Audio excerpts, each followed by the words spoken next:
नमस्कार, मैं हूं आपके साथ प्रदीप आजाद और आप देख रहे हैं हमारी खास पेशकश तहकीकात। कार्यक्रम में आज हम बात करेंगे एक उस युवक की जो महाराष्ट्र से राजस्थान के माउंट आबू पहुंचा था अपने दोस्तों के साथ पार्टी के लिए। पार्टी भी हुई, जश्न भी हुआ, लेकिन फिर उस युवक के दोस्तों और परिजनों के लिए एक परेशानी खड़ी हुई। दरअसल वो युवक जिसका नाम शूल प्रेगेंजा था, वो अगली सुबह रहस्यमय परिस्थितियों में गायब हो गया। 1 महीने का वक्त गुजर गया, लेकिन युवक शूल का सुराग नहीं लगा। फर्स्ट इंडिया ने इस मामले पर जब अपनी तहकीकात की तो कई चौंकाने वाले राज सामने आए। आइए आपको भी दिखाते हैं कि आखिर क्या है पूरी दास्तां और करते हैं तहकीकात।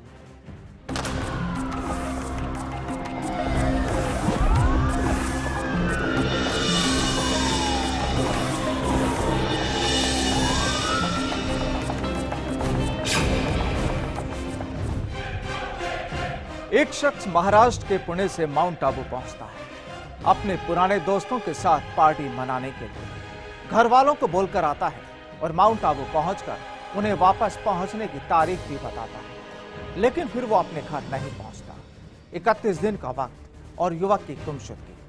लेकिन अब सवाल ये उठता है कि जिस शख्स ने पार्टी में शरीक होने के लिए सैकड़ों किलोमीटर की दूरी तय की हो, रात भर दोस्तों के बीच पार्टी का जश्न भी मनाया हो और अगली सुबह वो अचानक कहां गायब हो सकता है। अब इस गुत्थी को ना तो पुलिस सुलझा पा रही है और ना ही गायब हुए शख्स के परिजन। दोस्त कहते हैं कि उन्हें अपने गायब हुए दोस्त पर गुस्सा भी है और दुख भी है कि आखिर वो कहां चला गया।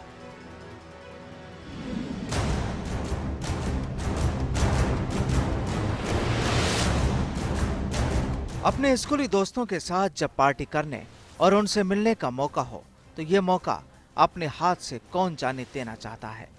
और कुछ ऐसे ही सोच रही थी शायद शूल प्रेगेंजा की। शूल प्रेगेंजा वो युवक था जो पहले राजस्थान के माउंट आबू में पढ़ा था और फिर पुणे में शिफ्ट हो गया था। कई सालों बाद ऐसा मौका मिला तो वो भी पहुंच गया माउंट आबू, उस पार्टी में शरीक होने के लिए जहां मौजूद थे उसके पुराने दोस्त। 19 अक्टूबर को शूल माउंट आबू पहुंचा था और 19 अक्टूबर की रात ही उनकी पार्टी होनी थी, जो हुई भी। पुलिस कहती है कि पार्टी में जमकर नशा भी किया गया और दोस्तों की मस्ती भी रही, लेकिन अगले दिन सुबह शूल गायब हो गया। जी हाँ, शूल अपने दोस्तों के बीच से ऐसा गायब हुआ कि अब उसे 1 महीना गुजर गया लापता हुए, लेकिन उसकी कोई खोज खबर नहीं। यहाँ बड़ा सवाल ये कि आखिर शूल कहाँ गायब हुआ। चलिए इस मुद्दे पर हम अपनी तहकीकात को आगे बढ़ाएं। उससे पहले आपको दिखाते हैं कि शूल का दोस्त इस मसले पर क्या कहता है।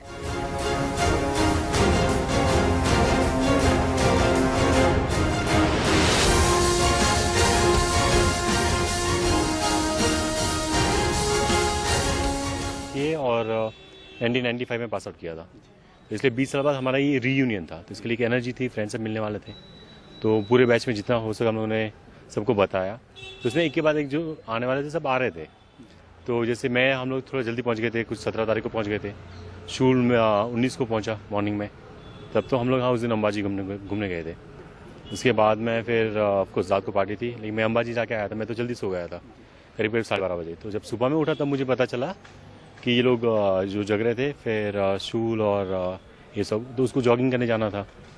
अब जॉगिंग करते करते वो बोला कि उसको शायद रोड पे जाना है, एंड देन अचानक थोड़ा आगे जाके वो जो जहाँ पे जो जगह बताई गई है, जहाँ पे झुग्गी झोपड़ी है, खेत वेत है, वहाँ पे तो उतर के वो खेत तरफ भागा। फिर बोले शायद हो सकता है पहाड़ के लिए निकला हो।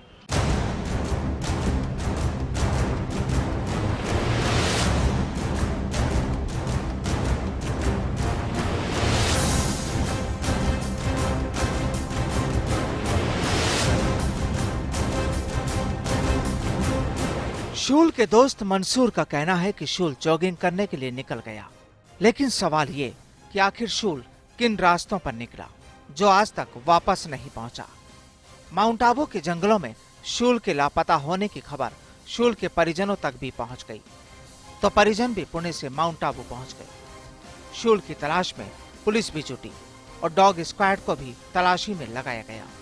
हालांकि पुणे से माउंट पहुंची शूल की पत्नी लवीना का कहना है कि अगर समय रहते पुलिस जाग जाती तो शायद शूल को तलाशना आसान होता। हालांकि शूल की पत्नी को उम्मीद है कि शूल उन्हें जरूर मिलेगा, लेकिन अभी के हालात तो कुछ और ही कहानी कहते हैं। आइए आपको भी सुनाते हैं कि आखिर शूल की पत्नी लवीना इस मामले पर क्या कहती है।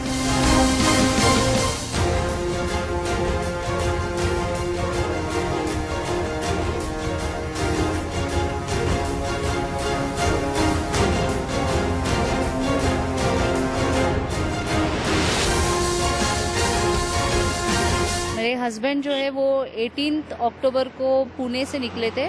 माउंट आबू जो सेंट मेरी स्कूल का रियूनियन फंक्शन था उसके लिए वो आए थे, और 19 को वो इधर माउंट आबू में ठहरे थे द ग्रेट इंडियन होटल में, और 20th को आई डोंट नो 19 को जो पार्टी हुई थी उसके बाद वो 20th से हमें वापस मिले ही नहीं है। उनका मोबाइल, उनका कार्ड कुछ यूज़ नहीं किया है, मोबाइल स्विच ऑफ है, और सीआरपीएफ स्काउट वो सब लोग सर्च के लिए आए हैं। आज भी ऑपरेशन जारी है। 25 दिन तो उन्होंने वेस्ट कर दिया। जब ये फ्रेश हुआ था तो हमें लगा था उन लोग कुछ तो भी एक्शंस लेंगे, स्ट्रिक्ट एक्शंस, पर उस पर कुछ किया नहीं उन्होंने। और अभी हम लोगों को मिल रहा है सपोर्ट उनसे, तो होप सो हो जाए कुछ उनसे।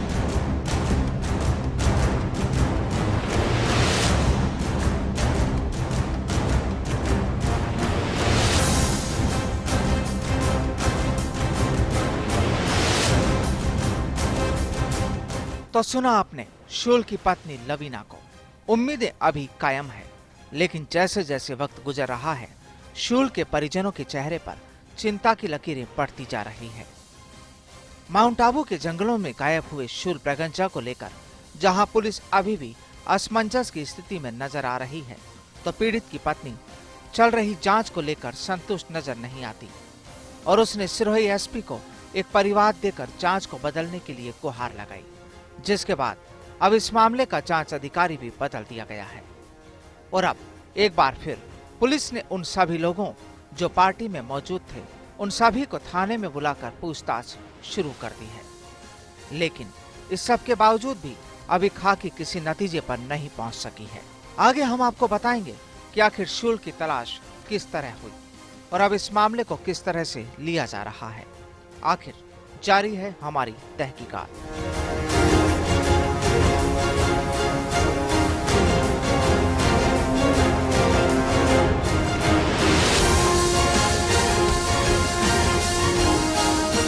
फर्स्ट इंडिया के लिए माउंट आबू से कमलेश प्रजापति की रिपोर्ट।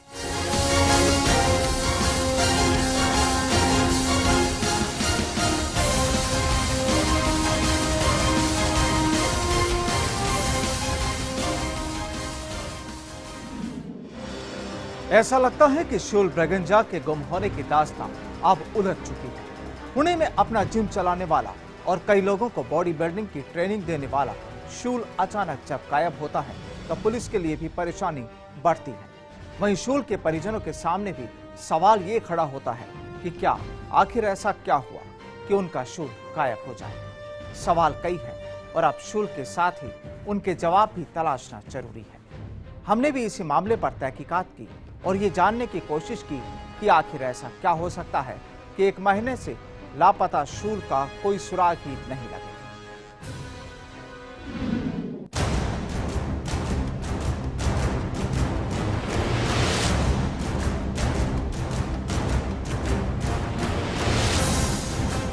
उसके साथ में जो हमारा मित्र है चंद्रेश वो था, उसने उसको आवाज़ भी लगाई, उसको थोड़ा जहाँ तक हो सके पीछा भी किया।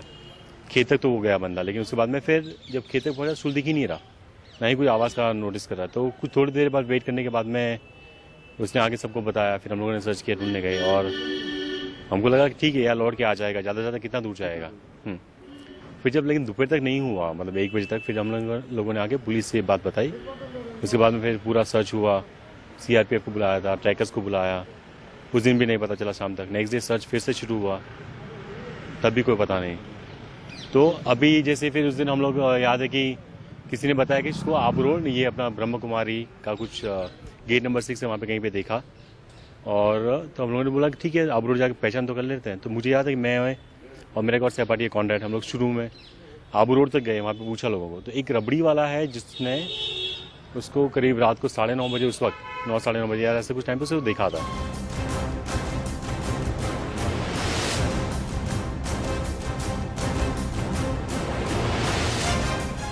तलाशी के दौर में उलझनों का दौर। जी हाँ, शूल के गुमशुदगी मामले में कुछ ऐसा ही नजर आता है। दरअसल इसी होटल सिल्वर ओक वैली में उस जश्न का आयोजन किया गया था जहां शूल के करीब 15 से 20 दोस्त अपने फैमिली के साथ यहां पहुंचे थे। लेकिन शूल पुणे से माउंट आबू अकेला पहुंचा था। कहते हैं कि देर रात तक शराब की जाम भी इस होटल में छलकाए गए और इस पार्टी में एक विदेशी युवती भी शरीक थी। लेकिन उस विदेशी युवती का होटल वालों ने सी फॉर्म नहीं भरवाया।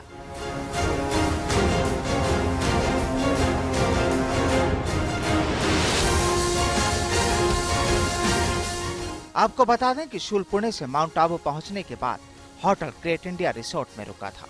लेकिन पार्टी दूसरी होटल में होने के कारण वो जश्न में वहीं शरीक हुआ था। हालांकि जिस होटल में पार्टी का आयोजन किया गया था उस होटल का संचालक कहता है कि उन्हें ऐसा कुछ गलत नहीं लगा जो नोटिस किया जा सके। लेकिन यहाँ होटल संचालक ये भी खुलासा करता है कि सुबह होने के बाद ये लोग बाहर भी निकले। हालांकि संचालक ये भी कहता है कि वो बाय नेम किसी को नहीं जानता, लेकिन यहाँ सब कुछ शांत था। लेकिन बाहर निकलने के बाद कुछ हुआ हो तो उसे पता नहीं।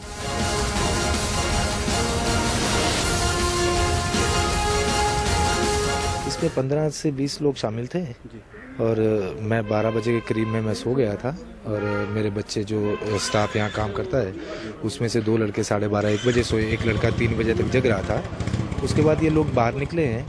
उसके बाद क्या हुआ क्या नहीं हुआ उसके बारे में हमें पता नहीं है। शूल को सुबह कहीं आपने देखा था? शूल को हम बाय फेस तो जानते नहीं है कौन शूल है कौन। जैसे ये 15 मेंबर्स हैं, 15 में से हमें ये पता नहीं है कि कौन सा शूल है और कौन सा डेरेन है कौन दीपेन है। बाय नेम हम लोग नहीं जानते। और बाय फेस माहौल कैसा था कुल मिलाकर? शांतिपूर्वक, कोई ऐसा नहीं था कि कोई झगड़ा हुआ हो, कोई गाली गलौज, कुछ ऐसा नहीं। बिल्कुल शांतिपूर्वक यहाँ तक माहौल था। उसके बाद ये लोग बाहर निकले। बाहर क्या हुआ क्या नहीं हुआ उसके बारे में हम लोग नहीं जानते। माउंट आबू के जंगलों से गायब हुए शूल को लगभग आज 31 दिन बीत चुके हैं, लेकिन शूल का अभी तक कोई पता नहीं चल पाया। इस वक्त हम उस स्थान पर खड़े हैं जहां पर सेंट मेरीज के जो पूर्व छात्र थे उनकी रीयूनियन आयोजित की गई थी, यानी कि कहें तो स्नेह मिलन समारोह आयोजित किया गया था। ठीक इसी जगह हम यहाँ पर जो इनके 15 से 16 मित्र थे उन्होंने यहाँ पर पार्टी की थी और पार्टी का स्थान अलग था और उसके रहने का स्थान अलग था। वह माउंट आबू के hotel the great Indian hotel के वहाँ पर रुका हुआ था।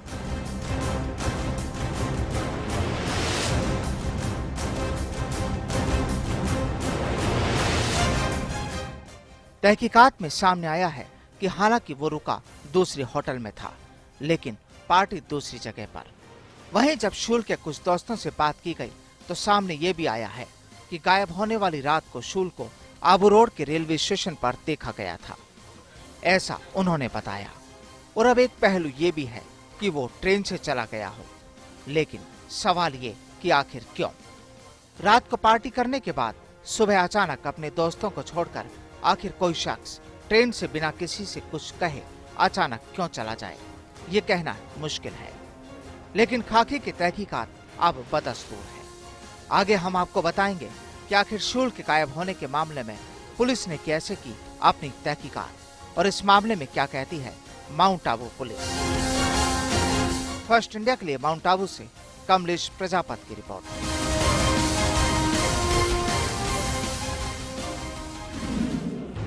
और तहकीकात में अभी वक्त हो गया एक छोटे से ब्रेक, लेकिन ब्रेक के बाद अभी जारी रहेगी शूल मामले पर हमारी तहकीकात और आपको दिखाएंगे कि आनंद पाल के मामले में आखिरकार सरकार का जी कैसे घबराता है। ब्रेक के बाद